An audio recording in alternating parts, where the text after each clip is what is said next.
Hello, English learners. Welcome to today's episode, and a big welcome to those of you joining us for the first time. This is the podcast where we help you speak English with confidence in real-life situations. I'm Adam, and I'm so excited to have you here today. No matter where you are on your English journey, you're in the right place. That's right, Adam. Welcome, everyone. Today we're talking about something that happens to every English learner at some point. What to do when you can't find the right word while speaking. Have you ever been in a conversation and suddenly your mind goes blank? You know the word, but it just won't come out. Or maybe you don't know the exact word at all, so you stop, panic, or switch back to your native language. If that sounds familiar, you're not alone.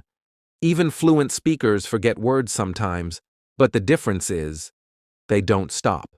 Instead, they use smart strategies to keep the conversation going. And that's exactly what we'll show you today.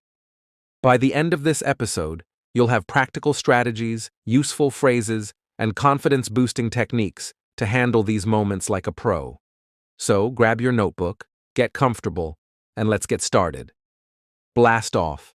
Before we dive into the solutions, let's first talk about why this happens. Have you ever been in the middle of a conversation and bam, your mind just goes blank? You know the word. You've heard it before. You've maybe even used it before.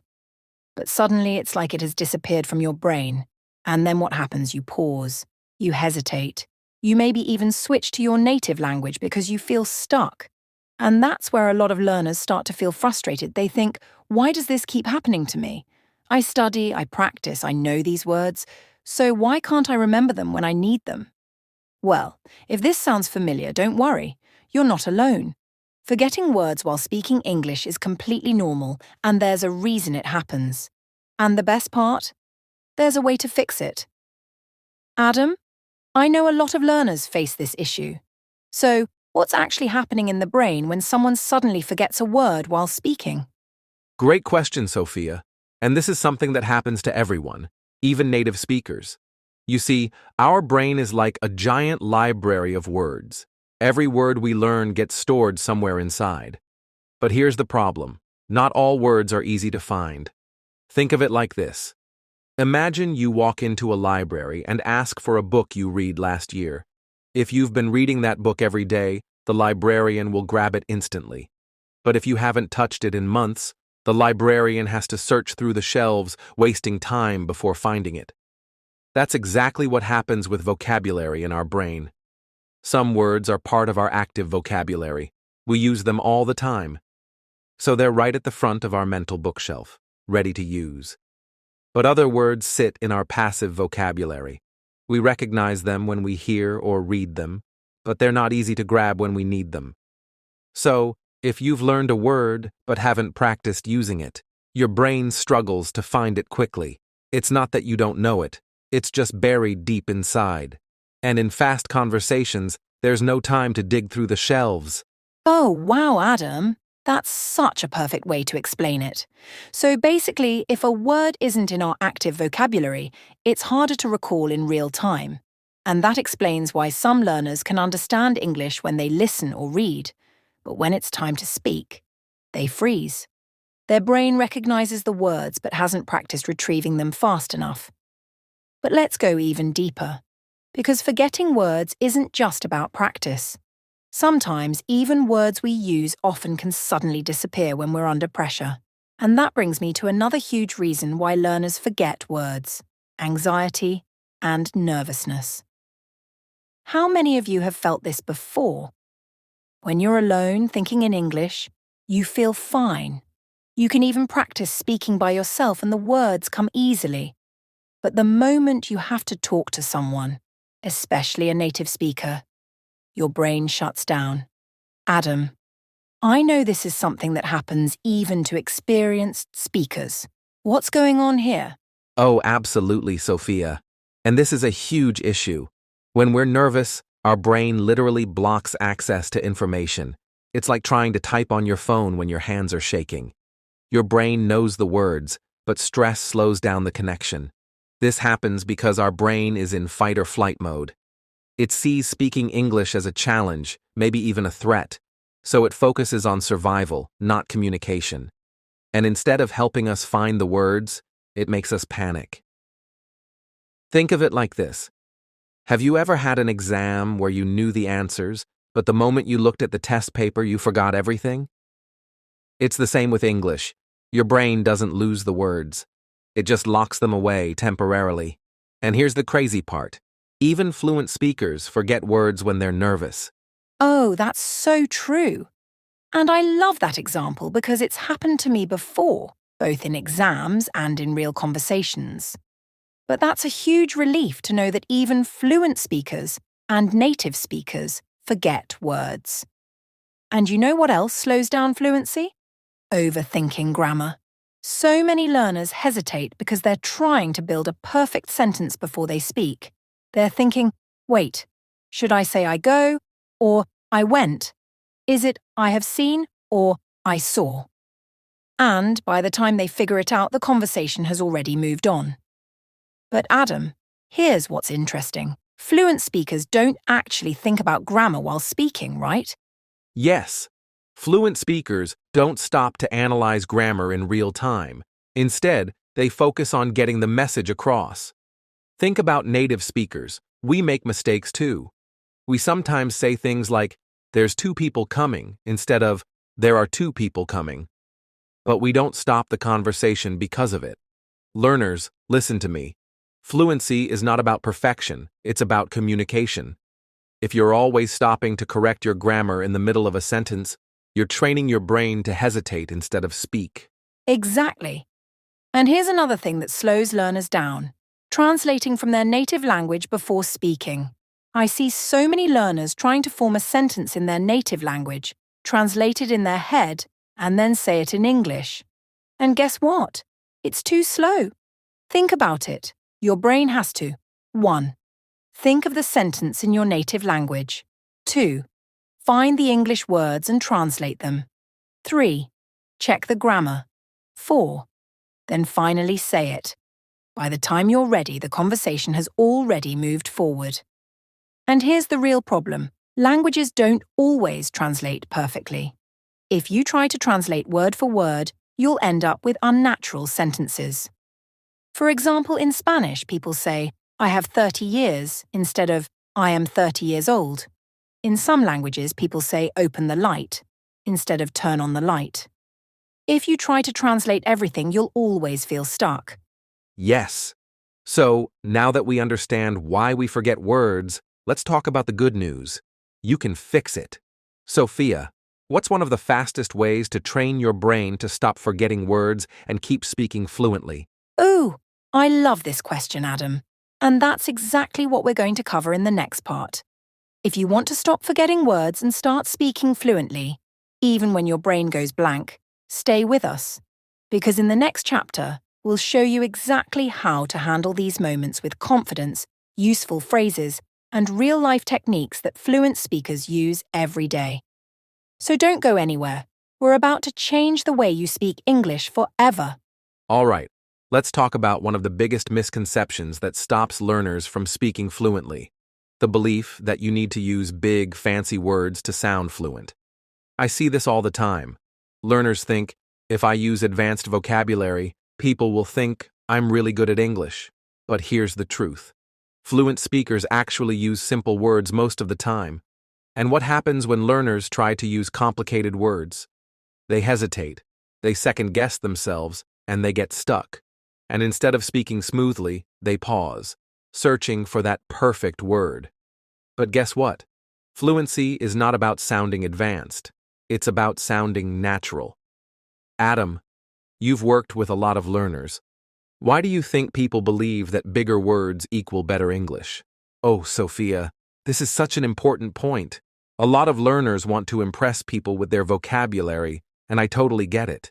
They think, if I use a fancy word, people will think I'm fluent. But here's the problem.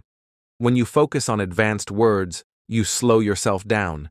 You hesitate because you're searching for the right word instead of just communicating your idea. Think about native speakers. Do we walk around saying, "I require assistance," when we need help? No. We just say, I need help. Or imagine someone eats a delicious meal. Do they say, this meal is exquisite, like they're in a 5-star restaurant? No. They say, this food is really good.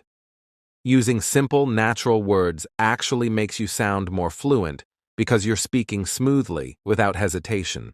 Exactly. And here's something interesting. Even native speakers prefer short, simple sentences. Imagine you need to describe something quickly.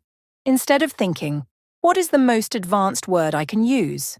Just think, how can I say this in a way that everyone understands? For example, let's say you forget the word apartment. Instead of stopping, you can just say, it's a place where people live. Or let's say you forget the word thermometer. Instead of freezing, say, it's the thing that checks temperature. And guess what? The person you're talking to will still understand you. That's the secret to fluency. Keep speaking, even when you don't have the perfect word. Yes, and this is what fluent speakers and even native speakers do all the time. If they forget a word, they don't stop. They just explain it another way. Let's do another example. Imagine you forgot the word ceiling. Instead of stopping the conversation, you can say, the wall above my head. Or if you forget escalator, you can just say, it's like stairs, but it moves. See? You don't need the exact word to express your idea. The most important thing is to keep the conversation moving. If you stop every time you don't know a word, your brain will start to think, speaking English is hard. But if you train yourself to explain things with simple words, your brain will think, I can do this. I love that, Adam. And this is actually something I practiced when I was learning English. Instead of worrying about not knowing a word, I trained myself to think, how else can I say this? And here's something that helps. Start listening to native speakers and notice how often they use simple words instead of complex ones. For example, instead of saying utilize, most people just say use. Instead of purchase, people just say buy. Instead of terminate, they just say end or stop. So if native speakers don't need complicated words to sound fluent, why should you? That's such a great point, Sophia. And here's something fun for our listeners. Let's do a quick challenge. I'm going to say a complicated word and you try to say the simpler version. Ready? Here we go. Instead of commence, what's the simple word? Oh, that's easy. Start. Yes. Now instead of consume? Eat or drink. Perfect. And one more. What's a simpler way to say depart? That would be leave or go. Exactly. So, listeners, here's a challenge for you. For the next 24 hours, pay attention to your English and try to use simpler words instead of complicated ones. Because fluency isn't about sounding smart. It's about sounding smart. It's about sounding natural and confident. Yes. And let's do a quick recap. 1. Fluent speakers don't use complicated words. They use simple words smoothly. 2. If you forget a word, don't stop. Just explain it in an easy way. 3. Train yourself to think, how else can I say this? Instead of panicking. The more you practice this, the easier it will be to speak fluently, even when you don't know every word. Exactly. And in the next chapter, we're going to take this even further. We'll teach you how to describe words you forget, so you never get stuck again. If you've ever felt stuck because you didn't know the right word, don't miss the next part. All right, let's talk about one of the most powerful fluency tricks that can completely change the way you speak. Describing words instead of stopping. Because let's be honest, sometimes we just don't know the word. Maybe you never learned it. Maybe it's a word you recognize but can't recall at that moment. Or maybe your mind just freezes. And when this happens, most learners panic. They pause, they hesitate, or they completely stop speaking because they feel like they can't continue without that one missing word. But here's the truth. You don't need to know every word to be fluent. You just need to know how to describe what you mean. And guess what? Native speakers do this all the time. Imagine you're in a conversation and you suddenly forget the word refrigerator. Instead of stopping, you can say, It's the big cold thing in the kitchen where you keep food fresh. Boom. The other person immediately understands what you're talking about. You keep the conversation flowing. No awkward pauses, no stress, just smooth communication. Sophia, you've been in situations where you forgot a word but kept the conversation going, right? Oh, absolutely, Adam. And I love that you mentioned that native speakers forget words too. This isn't just a problem for English learners. It happens to everyone. Think about it. Have you ever been telling a story and suddenly you can't remember the word for something? What do? You describe it. You say something like, "Oh, what's that thing you use to cut paper?" You know, the one with two blades. And the other person says scissors. Or maybe you forget the word chameleon. So you say, "It's like a big lizard that changes colour." And the conversation keeps going. And that's what we want all English learners to understand. You don't need to stop when you forget a word. Just describe it, explain it another way, and keep talking. Adam, I know you have some great techniques for how learners can get better at this. Let's break it down. Yes. So let's talk about how you can train your brain to describe words naturally. There are 3 simple ways to describe a word when you forget it. And these are the exact same strategies fluent speakers use in real conversations. The first one is, it's something you use when. This is great for describing objects or tools. For example, if you forget the word umbrella, you can say, it's something you use when it rains. If you forget the word thermometer, you can say, it's something that checks temperature. The second way is, it's like. This works when you want to compare something to something else. If you forget the word motorcycle, you can say, it's like a bicycle, but it has a motor. If you forget the word whale, you can say, it's like a really big fish, but it's not actually a fish. And the third way is, it's the opposite of. This is useful when you know a word with the opposite meaning. If you forget the word expensive, you can say, it's the opposite of cheap. If you forget the word dark, you can say, it's the opposite of bright. These techniques are so simple, but they work like magic because they keep the conversation moving. Sophia, do you have any fun ways for learners to practice this? Oh, absolutely. There are some really fun ways to train your brain to think like this automatically. One of my favourite exercises is called Describe What You See. Here's how it works. Look around you, pick any object, and describe it without saying the actual word. For example, if you see a lamp, don't say lamp. Instead, say, it's something that gives you light in a room. Or if you see a chair, say, it's something people sit on. It usually has 4 legs. This forces you to start thinking in English and training your brain to describe words instantly. Adam, I know you have another fun game for learners to practice this. Yes, and this one is called the Guess the Word game. It's an amazing way to train yourself to describe things naturally. Here's how it works. You can play this with a friend, a language partner, or even practice alone. One person describes something without saying the name, and the other person tries to guess what it is. For example, it's something you use when you take a shower. It's small and it makes bubbles. Answer: soap. It's a place where people go to learn. It has teachers and students. Answer: school. You can even do this by yourself. Look around your house and try to describe random things. And here's something important. The more you practice this, the faster your brain will be able to find words. Sophia, let's do a quick challenge for our listeners. I'll describe something and you guess what it is. Ooh, I love a challenge. Go for it. All right, here's the first one. It's something you use to clean your teeth. It has bristles on one end. Oh, that's easy. Toothbrush. Yes. Here's another one. It's something that tells you the time. People wear it on their wrist. That's a watch.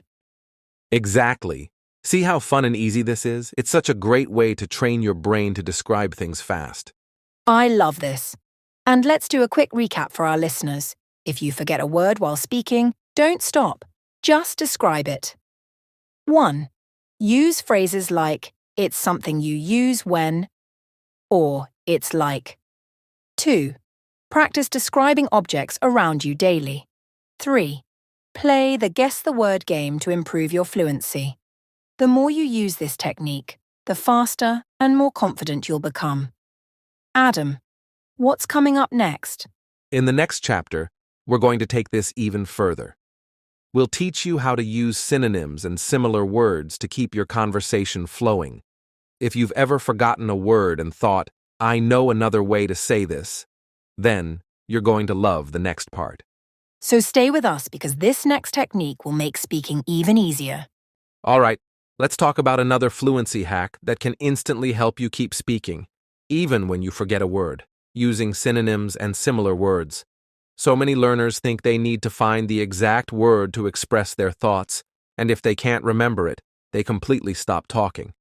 But here's the secret. Fluent speakers don't always use the exact word either. Think about it.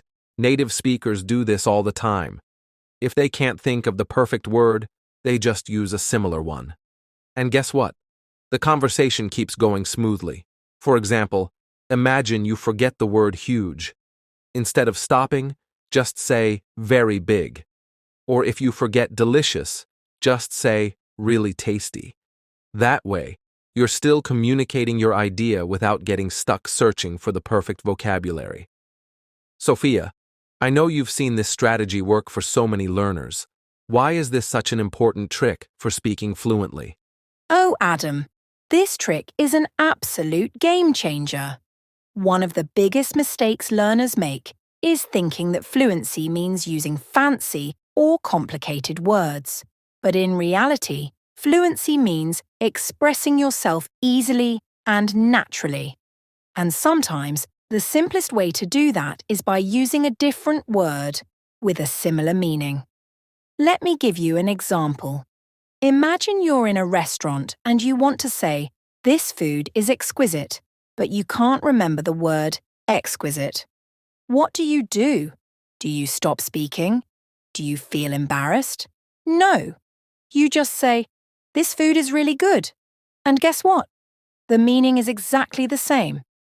Or imagine you forget the word exhausted. Instead of freezing, just say, "I'm really tired." It's simple, it's natural, and most importantly, it keeps the conversation moving. Adam, let's show our listeners some easy synonyms they can start using right now. Yes. Let's go over some simple and practical word swaps that you can use every day. Instead of difficult, say hard. Instead of purchase, say buy. Instead of incredible, say amazing. Instead of terrifying, say really scary. Instead of inexpensive, say cheap. These small changes make your speech smoother and more natural. And here's another important point. Native speakers use simple words all the time. They don't try to sound like a dictionary. They just speak in a way that's easy and clear. Sophia, do you have any fun ways learners can practice using synonyms in real life? Oh, yes. There's a really fun and easy way to practice this. Every day, pick a common word, for example, happy, and challenge yourself to think of at least 3 different ways to say it. So instead of always saying happy, you can say, "I feel great," "I'm really excited," "I'm in a good mood today." Or, let's say you always use the word angry. Instead of just saying, "I'm angry," try, "I'm really mad," "I'm upset about this," "I'm frustrated." This simple exercise expands your vocabulary naturally and helps you express yourself more flexibly. And another way to practice. Listen to native speakers in movies, podcasts, or conversations, and pay attention to the words they use. You'll notice they don't always use the most complex word. They use words that feel natural and conversational. Adam, should we do a quick challenge for our listeners? Absolutely. Let's do a real-time fluency test. Listeners, I'm going to say a word, and I want you to quickly think of a simple synonym for it. Ready? First word, smart. Oh, that's easy. Intelligent or clever. Perfect. Next one, huge. Very big or just large. Nice. Last one, fast. Quick or speedy. Exactly. See how easy and fun this is? If you practice swapping words like this every day, you'll become a much more flexible and confident speaker. And let's do a quick recap. 1. If you forget a word, use a simpler word or a synonym instead. 2. Fluent speakers do this all the time. It's a natural part of communication. 3rd, practice by replacing common words with different ways to say the same thing. 4. Listen to real conversations and pay attention to how native speakers do this naturally. Sophia, what's coming up next? In the next chapter, we're going to talk about one of the most common fluency problems: freezing in conversations and not knowing what to say next. If you've ever had a moment where you suddenly go blank and feel like your mind isn't working, don't worry. We've got the perfect solutions for you, Adam. So stay with us, because in the next part, we're going to show you exactly how to keep speaking even when you feel stuck. All right. Let's talk about another simple but powerful trick that can instantly make you sound more fluent and confident: using filler phrases to buy time. Have you ever been in a conversation and suddenly you forget the word you need?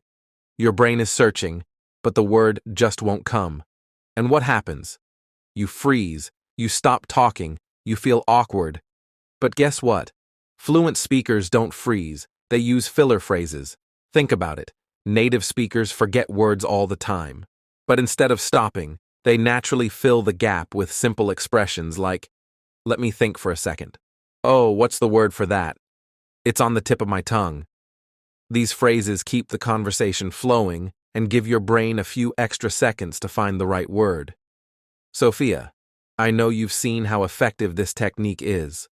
Why do you think every learner should start using filler phrases? Oh, Adam, this is one of my favorite fluency tricks because it's so simple, but it works like magic. One of the biggest mistakes learners make is thinking they need to speak perfectly without pausing. But let me ask you something.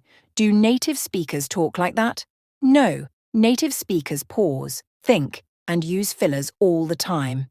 Just listen to a real conversation and you'll hear people say things like, that's a good question. Well, let me see. I think it was last weekend. These little expressions give them time to think, but more importantly, they make the speaker sound more natural and relaxed. So if you ever feel stuck in a conversation, don't panic. Just use a filler phrase to give yourself time. Adam, let's show our listeners some of the best filler phrases they can start using right now. Yes. Here are some go-to filler phrases that will help you sound smooth and confident, even when you're thinking. When you need time to find a word, let me think for a second. Oh, what's the word for that? It's on the tip of my tongue. When you're trying to explain something, how do I say this? Well, it's kind of like, it's similar to when you need more time to answer a question. That's a good question. Well, let me see. I've never really thought about that. These phrases help you sound natural, and at the same time, they keep the listener engaged. Sophia, do you have any fun ways learners can practice using these in real life? Yes. One of the best ways to practice filler phrases is by using them in everyday thinking. Here's a simple but powerful exercise. Step 1. Pick a random topic, like travel or movies. Step 2. Start talking about it for 1 minute, but every time you feel stuck, use a filler phrase instead of stopping. For example, my favorite place to travel is, let me think. Oh yeah, Italy. I love watching movies especially. What's the word? Oh, thrillers. The more you practice, the more natural these phrases will feel, and soon they'll become automatic. Adam, should we do a quick challenge to test this? Absolutely. Let's do a real-time fluency drill for our listeners. Listeners, I'm going to ask you a question, and I want you to answer it using a filler phrase before you respond. Ready? Here's the first question. What's your favorite food? Now, instead of answering immediately, try using a filler phrase first. That's a good question. I think my favorite food is pizza. Now, let's try another one. What's your dream job? Again, use a filler phrase before answering. Oh, let me think for a second. I'd love to be a travel blogger. See how natural that sounds? This is exactly how fluent speakers talk. Sophia, Let's quickly recap the key takeaways for our listeners. Yes. Here's what we learned today. 1. If you forget a word, don't freeze. Use a filler phrase instead. 2. Native speakers use fillers all the time to buy time while thinking. 3. Practice. Using filler phrases in daily conversations to make them automatic. Next time you feel stuck, just say, "Let me think," instead of stopping. Fluency isn't about speaking fast, it's about speaking naturally, and filler phrases help you do exactly that. Adam, what's coming up next? In the next chapter, we're going to talk about one of the most powerful fluency boosters, using body language and gestures to support your speech. If you've ever struggled to express yourself, this next part will show you how to use your hands, face, and even movement to enhance your communication. Sophia.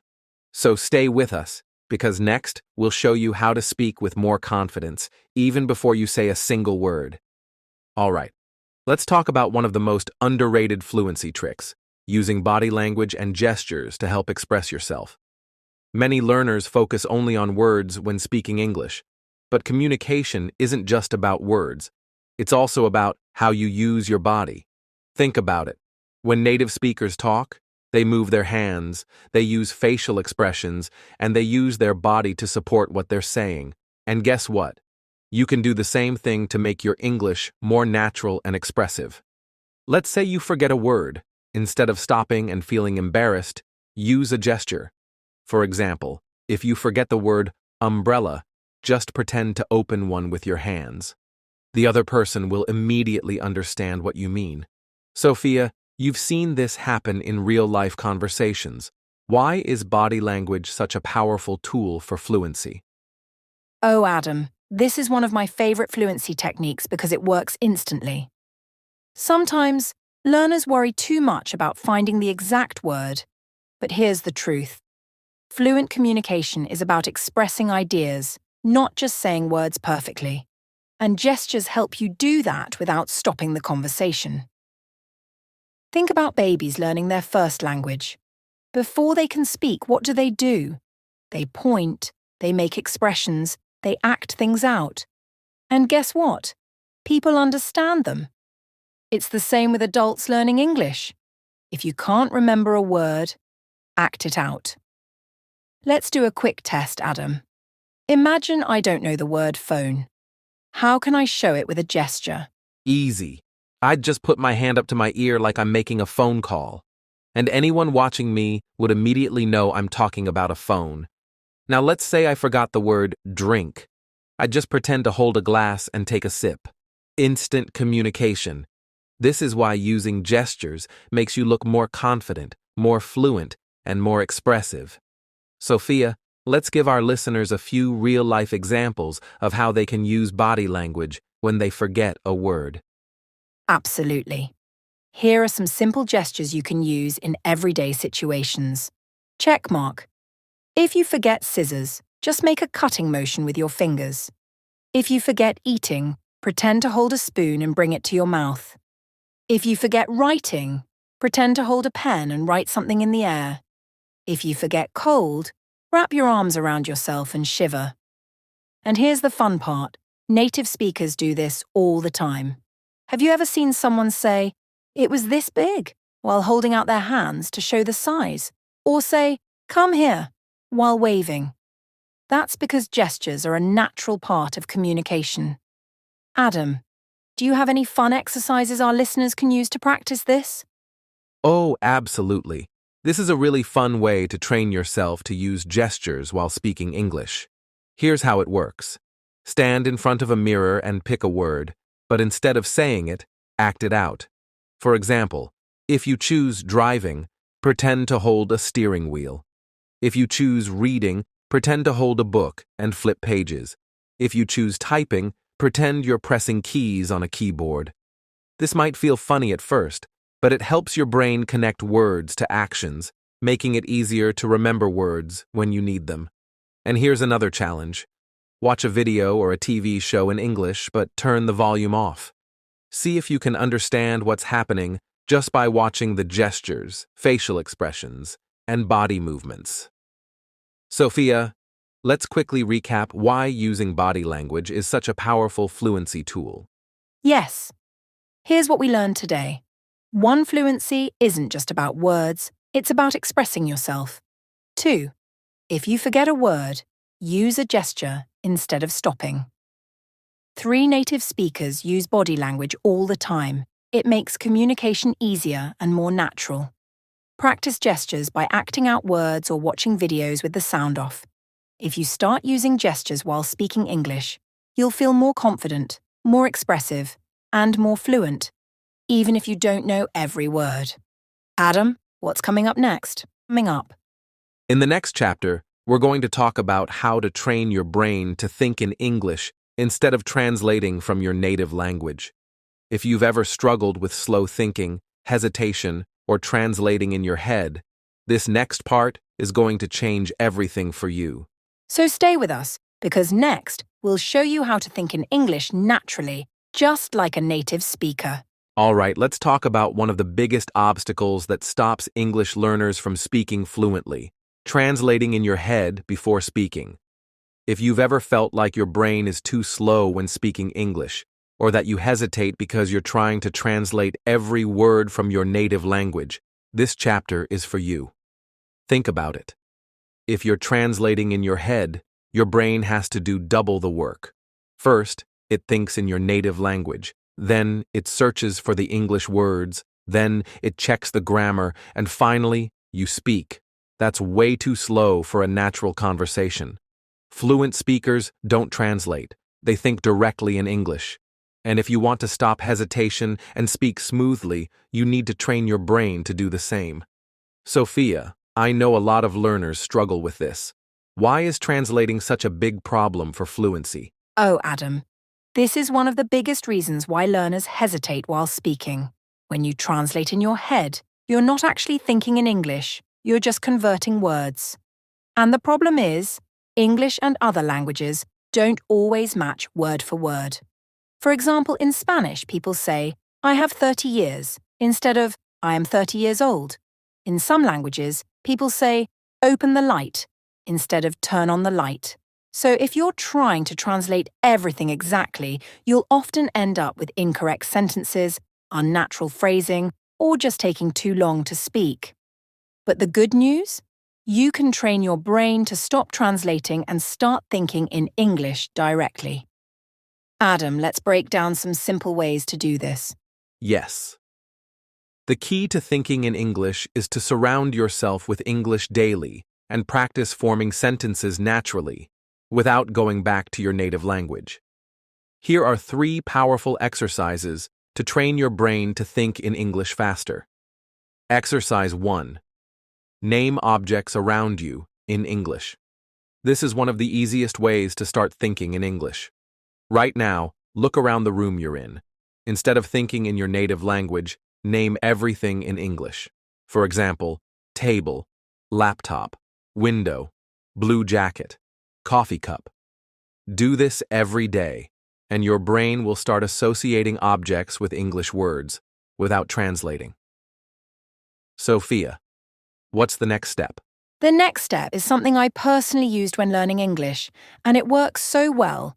Talk to yourself in English daily. Exercise 2. Talk to yourself in English. This might sound funny, but trust me, it's one of the best fluency exercises. Here's how it works.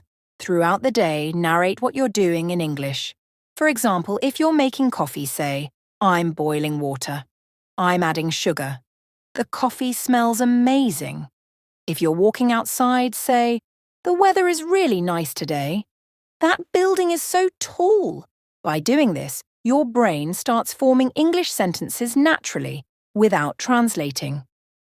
Adam, do you have another technique for training the brain to think in English? Yes. Another powerful method is listening and repeating sentences out loud. Exercise 3. Watch movies and repeat sentences. Here's how it works. Watch an English movie, TV show, or YouTube video, and every time you hear a short sentence, pause it and repeat it out loud. For example, if a character says, "That's amazing," you repeat, "That's amazing." If they say, "I'll call you later," you repeat, "I'll call you later." This helps your brain get used to English rhythm, sentence structure, and pronunciation. Sophia, what's another way learners can practice thinking in English? Oh, here's one that really forces your brain to think in English, the 5-minute no native language challenge. Exercise 4. Speak only in English for 5 minutes. Set a timer for 5 minutes and try to only think and speak in English during that time. You can talk about what you did today, what you're planning for tomorrow, something you love. If you don't know a word, describe it in English instead of switching to your native language. For example, if you forget the word bicycle, don't stop. Just say, it's like a motorcycle, but you have to pedal. This forces your brain to stay in English mode and gets rid of the habit of translating. Adam, let's quickly recap what we covered today. Yes, here's what we learned. 1. Stop translating in your head. It slows you down. 2. Train your brain to think directly in English with daily practice. 3. Use simple exercises like naming objects, talking to yourself, and repeating sentences. 4. Challenge yourself to speak and think in English for at least 5 minutes every day. The more you practice, the easier it becomes. Soon, you'll find yourself naturally thinking in English without even trying. Sophia, what's coming up next? All right. Let's talk about how to train your brain to think and speak in English faster. One of the biggest problems English learners face is hesitation. You know the words, but when it's time to speak, your brain slows down.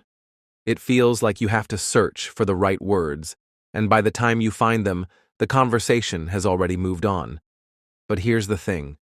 Fluency is not just about knowing words, it's about how fast your brain can find them and use them in real time.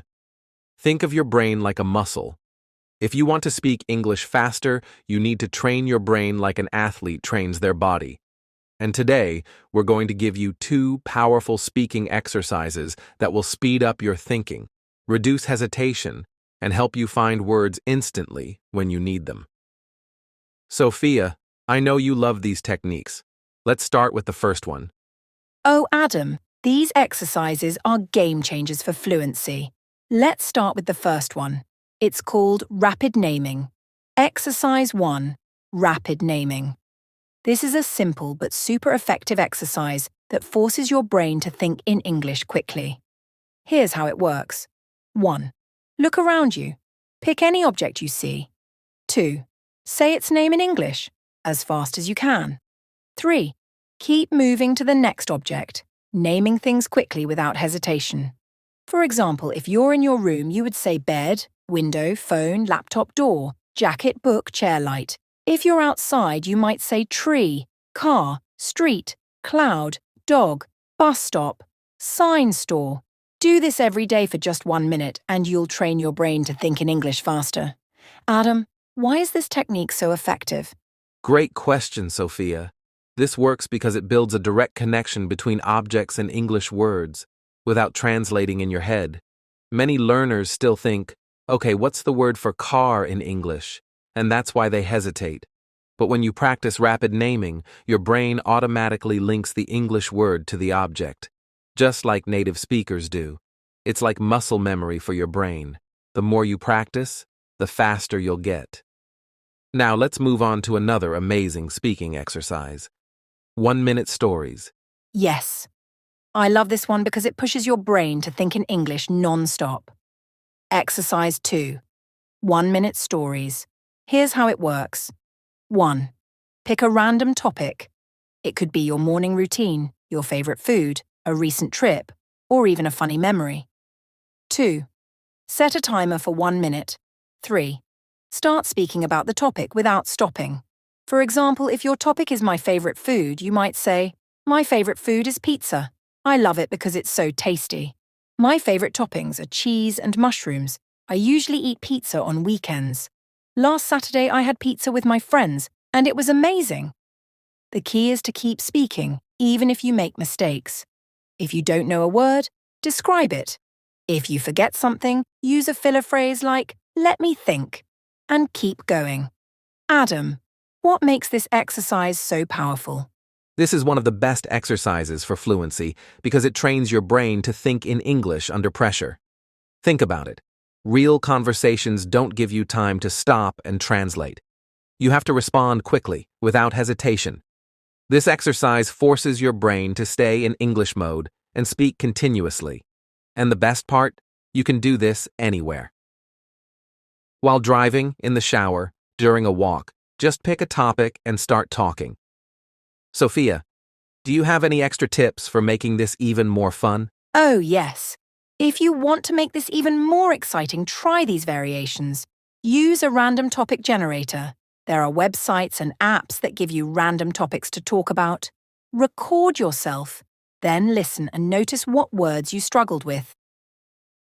Challenge a friend. Have them pick a topic for you, and then you pick a topic for them. The more you do this, the easier speaking English will feel. Adam, let's quickly recap what we covered today. Yes. Here's what we learned. 1. Rapid naming helps you train your brain to recall English words instantly. 2. 1-minute stories help you practice thinking and speaking in English without stopping. 3. Both exercises build confidence, reduce hesitation, and make speaking feel natural. 4. The more you practice, the faster and smoother your English will become. Thanks for joining us today. Keep practicing and speaking with confidence. Remember, fluency comes with action. Keep at it, and we'll see you next time. Take care and happy learning.